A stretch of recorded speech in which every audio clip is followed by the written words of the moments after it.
자, 그러면 이번 ICOS 회의 두 번째 날의 기조 연사를 소개하겠습니다. 쉐이다 바디님은 오픈 데이터 와치의 매니징 디렉터로서 UN 사무총장 데이터 혁신 자문그룹의 회원이십니다.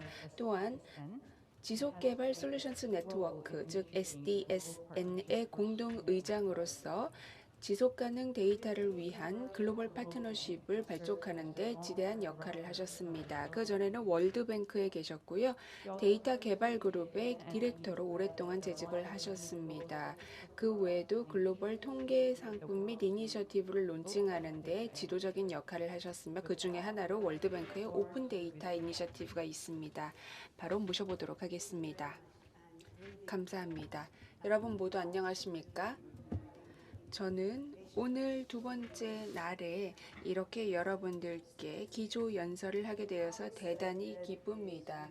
현재 통계청 UN 공조 공식 통계 국제 컨퍼런스를 하고 있는데요. 이 주제가 굉장히 시적절하다고 생각을 합니다. 제가 2017년에도 직접 서울에서 만나서 많은 파트너분들과 직접 이야기를 나누었던 그런 기억이 있는데요. 그때부터도 제가 생각했었던 데이터의 가장 중요한 부분 중에 하나가 오픈 데이터였습니다. 저희가 그때 오픈 데이터를 가지고 허심탄회한 논의를 했고 그때 이후로 체계적으로 오픈 데이터에 대한 팔로우업을 해왔습니다. 오늘 저는 기조 연설을 통해서 좀 더 나은 통계 체계를 수립하기, 위기로부터 배운 우리 교훈이라는 주제로 저희 오픈 데이터 워치에서 긴밀한 파트너들과 함께 했었던 활동을 공유하려고 합니다. 총 6개의 교훈을 공유하고 싶은데요. 첫 번째로는 아주 핵심적인 취약 영역에서 어떻게 위기를 극복했는지를 말씀을 드리고 또 어떤 식으로 재난 위험을 경감시켜서 부정적인 효과를 최소화했는지 말씀을 드리겠습니다. 총 6개의 교훈을 하나씩 말씀을 드리겠습니다. 첫 번째입니다. 사실 코로나19와 같은 전체 국가에 영향을 미치는 팬데믹이나 위기로 인해서 굉장히 많은 어려움을 겪게 됩니다. 이런 상황에서도 사람들은 태어나고 사망을 합니다. 그렇기 때문에 견조하게 매우 핵심적인 정보를 추적을 할 필요가 있는데요. 그 중에 하나가 주민등록 및 인구 동태 통계입니다. 그런데 정부 입장에서는 위기의 크기를 먼저 파악을 하는데도 아주 어려움을 겪고 특히나 분쟁과 위기 상황이 있는 경우에는 이렇게 CRVS 체계를 갖추기가 쉽지 않습니다. 그런데 왜 CRVS 체계가 중요할까요? 전 세계에 아주 많은 시스템들을 커버하기 때문입니다. 일단 여러분들께서 들어보셨을 수도 있을 것 같은데요. 저희가 등록 통계가 부족해지기 때문입니다. 그 외에도 결혼과 그리고 이혼에 관한 통계도 잡기가 쉽지 않습니다. 물론 이와 관련해서 많은 국가들이 어떻게 위기 상황을 극복하고 다시 CRBS 체계를 수립을 하는지, 특히 분쟁, 위기 상황, 그리고 취약 상황에서 어떻게 CRBS를 다시 수립을 했는지에 대한 성공적인 사례는 아주 많습니다. 그래서 이런 케이스들을 저희가 문서화를 했고 또 사람들의 기본권을 보장을 하고 분쟁 상황에서 다양한 서비스에 접근할 수 있도록 하고 이재민과 그리고 피난민들을 다시 한번 자연재해나 혹은 보건위기, 코로나가 되겠죠. 이런 곳에서 보호하기 위해서 어떻게 통계를 활용할 수 있을지 말씀드리겠습니다. 저희가 두 번째로 배웠던 교훈은요. 여러 가지 조사를 기반으로 하고 있는데요. 많은 국가들의 데이터 체계에 저희가 발견한 이슈가 있었습니다. 즉 성에 대한 즉 젠더 의 세분화가 특히나 위기 상황에서 잘 되지 않았다라는 겁니다. 사실 데이터나 여성의 웰빙과 관련된 측정 지표를 보게 되면은요, 아프리카, 라틴 아메리카, 그리고 아시아 태평양을 비롯하고 실제로 필요한 그런 젠더 분산 데이터는요, 50% 정도밖에 되지 않았습니다. 그리고 저희가 보건, 경제, 교육, 기회와 관련해서 총 저소득 국가 75개국을 대상으로 해서 여성들의 권리를 한번 보았는데요. 여성과 아동이 특히나 취약한 계층으로 분류가 되어서 팬데믹의 보건 교육에 부정적인 영향을 받은 것으로 나타났습니다.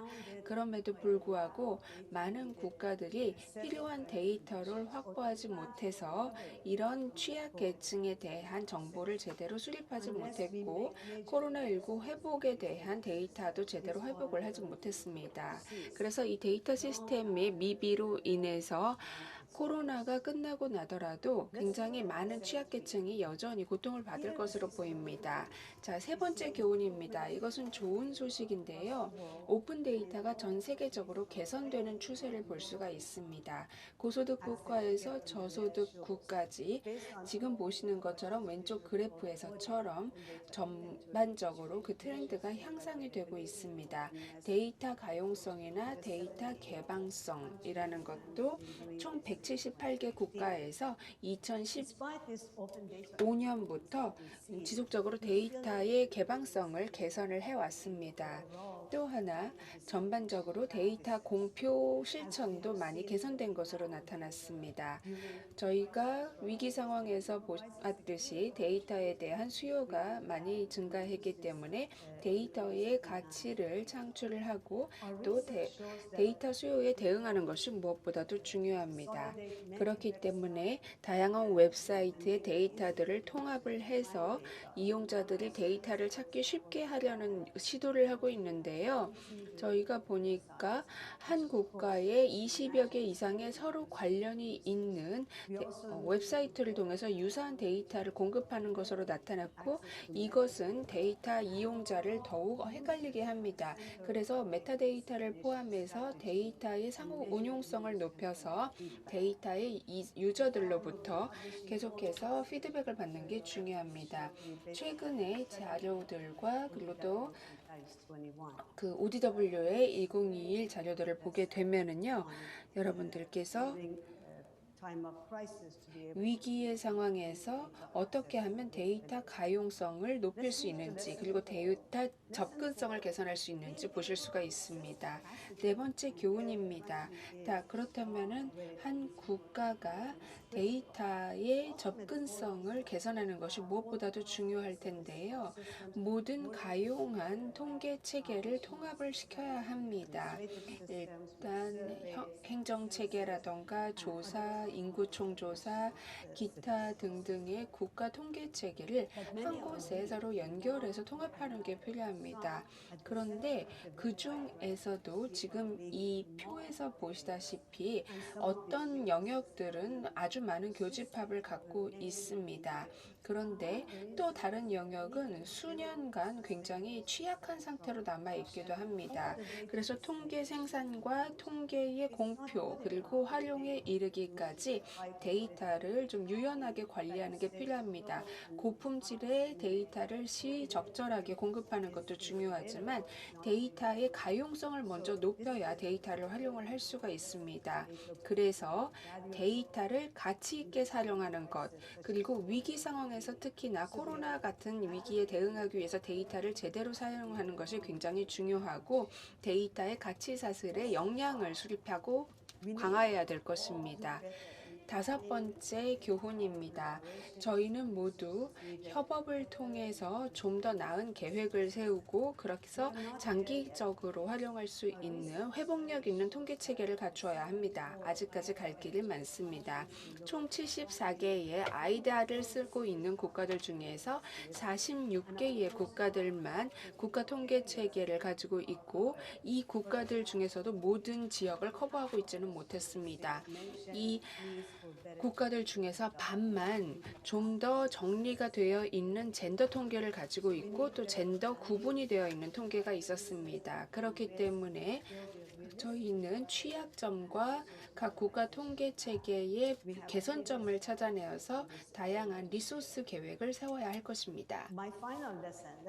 마지막 교훈입니다. 6번째 교훈인데요. 저희는 전통적인 데이터 생산 방식 그 이상의 것을 생각해야 합니다. 새로운 툴을 찾고 파트너들과 협력을 해서 또 다른 어떤 데이터 툴이 있는지 찾아봐야 합니다. 특히나 위기 상황에서는 다양한 데이터 툴을 찾아보는 게 중요한데요. 팝 그리드를 소개시켜 드리겠습니다. 여러분들 많이들 아실 텐데요. 데이터 컬렉티브로서 지리 공간 정보, 지리 공간 인구 정보를 제공을 합니다. 그래서 관계 당국이 이 팝 그리드의 정보에 따라서 개발 계획을 세울 수가 있습니다. 많은 유저들이 긍정적인 반응을 보이고 있고요. 특히나 최근에 IT 지진 사태에서 아주 유용한 정보를 제공을 했습니다. 지금 지도에서 보시다시피 IT의 지진 발생지를 볼 수가 있습니다. 이 6개의 교훈을 통해서 저는 여러분들께 앞으로의 방향성을 제시해 드리고 싶습니다. 무엇보다도 위기 상황에서 배웠던 교훈을 바탕으로 해서 저희는 좀 더 이런 것을 메인스트림화해서 더 나은 통계 체계를 수립을 해야 합니다. 국가 차원에서는 데이터를 향한 더 많은 수요를 제대로 대처할 수 있어야 합니다. 이런 높은 데이터 수요는 결국 더 좋은 에너지를, 더 좋은 시스템을 만들도록 하는 에너지가 됩니다. 그리고 혁신적인 접근법을 사용을 해야 합니다. 여러분들이 이번 회의에서도 많이 들으셨고 앞으로도 혁신 접근법에 대한 이야기가 많이 나올 것입니다. 이런 접근법을 통해서 저희가 기본적인 체계를 제대로 갖추는 게 얼마나 중요한지를 명심을 해야 합니다. 특히 위기 상황에서는 보건관리 정보라던가 혹은 주민등록 통계 이런 것들이 무엇보다 중요해집니다. 아까도 언급을 했지만요. 그리고 또 국가 차원에서 신경 써야 하는 것들이 있는데요. 각 국가별로 아주 재미있는 이니셔티브들을 실시하고 있습니다. 위기 상황에서 서로 무엇을 배웠는지를 체크해야 합니다. 데이터에 대한 접근법도 높여야 되겠죠. 범분야적인 데이터가 필요할 것입니다. 예를 들어서 WHO는 보건 정보를 누구나 다 접근할 수 있도록 고품질로 제공을 하고 있는데요. 그 외에도 각 국가별로 그리고 기관별로 데이터를 공유하는 것도 필요합니다. 예를 들어서 UN 데이터 포탈을 수립하는 것이 그 대표적인 예가 되겠죠.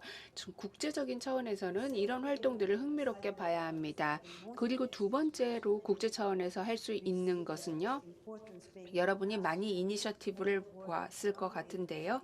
저희가 특히나 중요하게 생각하는 것이 글로벌 데이터를 데이터 거버넌스 하에 좀 더 보완을 하는 것입니다. 서로 경험을 공유하고 우수 사례를 공유하고 더 나은 접근법을 찾는 것입니다. 오늘도 여러분들께서 하고 있는 행위이기도 하고요. 앞으로도 계속 데이터 거버넌스와 데이터 스튜어드십에 대한 실천을 저희가 찾을 것입니다. 그리고 마지막으로 제가 번 네트워크라고 부르는데요. 무엇보다 어떤 정보 허브의 핵심 제품이라고 볼 수가 있습니다. 스마터 파이낸싱, 그러니까 더 스마트한 파이낸싱을 통해서 데이터 포럼에서 저희가 이 방법들을 앞으로 더 말씀드리도록 하겠습니다. 이런 더 좋은 재원 확보를 통해서 데이터 개발을 개선을 하고 또 저희가 지금까지 이야기했었던 더 나은 통계 체계를 위기 상황에서 재정립하는 데 도움이 될 것입니다.